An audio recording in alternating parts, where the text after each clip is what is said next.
Whenever you say bounty hunters in Star Wars, it's Boba Fett.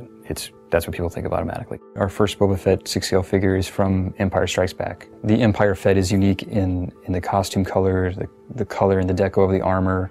He has a blaster pistol on his side, a flamethrower on his left gauntlet that is unique to Empire. It was very tricky to get the cut and sew correct, to get the costume to fit the body in a way that looked realistic. The difficult part is making sure that the reference I'm looking at is the Empire Strikes Back version.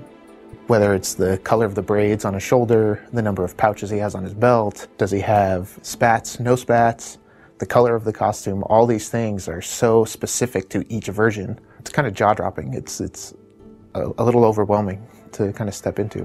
The helmet, it sounds simple at first, and then you start looking at reference, you start looking at screen captures, and you start to see subtle differences in all of them. And it's Boba Fett. We're not going to do one helmet and say, it's good enough. No, we got to do it right. So we ended up doing probably four helmets. We wanted to let our collectors display Boba Fett in a more specialized, unique way. So we created a small base that is inspired by the design of the Bespin carbon freeze room. It's going to be slightly raised. It has the grate pattern in the floor. We want to have lights coming out from below, just like the set did.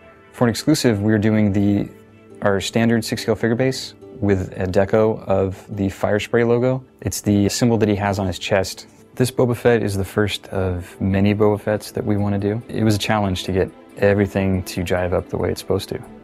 But what we have, I think, is looking awesome.